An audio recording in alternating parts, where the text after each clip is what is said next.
ವಿಪ್ರ ನೇರ ಸಾಲ ಯೋಜನೆಯ ಸಾಲದ ಹಣ ಮರುಪಾವತಿ ಮಾಡುವ ಕಾರ್ಯವಿಧಾನದ ಬಗ್ಗೆ ಮಾಹಿತಿ. ಮೊದಲಿಗೆ ಗೂಗಲ್ನಲ್ಲಿ Karnataka state Grameen development board ಎಂದು ಸರ್ಚ್ ಮಾಡಿ ಮತ್ತು ಅದರ ಅಧಿಕೃತ ವೆಬ್ಸೈಟನ್ನು ಓಪನ್ ಮಾಡಿ. ವೆಬ್ಸೈಟ್ ಓಪನ್ ಆದ ಮೇಲೆ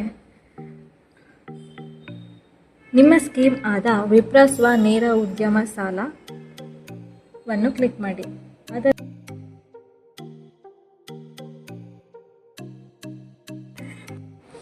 ಅಲ್ಲಿ ನಿಮ್ಮ ನೋಂದಾಯಿತ ಮೊಬೈಲ್ ಸಂಖ್ಯೆಯನ್ನು ನಮೂದಿಸಿ. ನಂತರ ಸೆಂಡ್ OTP ಬಟನ್ ಮೇಲೆ ಕ್ಲಿಕ್ ಮಾಡಿ. ನಿಮ್ಮ ಫೋನ್ಗೆ ಬಂದಿರುವ 6 ಡಿಜಿಟ್ OTPಯನ್ನು ನಮೂದಿಸಿ. ನಂತರ ವೆರಿಫೈ ಮಾಡಿ. ಈಗ ನಿಮ್ಮ ಅಕೌಂಟ್ ಡ್ಯಾಶ್ಬೋರ್ಡ್ ಓಪನ್ ಆಗುತ್ತದೆ. ಇಲ್ಲಿ ನೀವು ನಿಮ್ಮ ಸಾಲದ ಸಂಖ್ಯೆ, ಒಟ್ಟು ಸಾಲದ ಮೊತ್ತ ಮತ್ತು ಬಾಕಿ ಇರುವ ಮೊತ್ತವನ್ನು ನೋಡಬಹುದು. ಎಡಭಾಗದಲ್ಲಿ ನಿಮ್ಮ ಎಲ್ಲ EMI ವಿವರಗಳನ್ನು ಕಾಣಿಸುತ್ತದೆ. ಪೇ EMI ಬಟನ್ ಮೇಲೆ ಕ್ಲಿಕ್ ಮಾಡಿ. ನಂತರ ಮೊತ್ತವನ್ನು ಪರಿಶೀಲಿಸಿ ಪೇ ಬಟನ್ ಒತ್ತಿ. ನೀವು UPI ಮೂಲಕ QR ಕೋಡ್ ಸ್ಕ್ಯಾನ್ ಮಾಡಿ ಪೇಮೆಂಟ್ ಪೂರ್ಣಗೊಳಿಸಿ. ಪೇಮೆಂಟ್ ಯಶಸ್ವಿ ಆದ ನಂತರ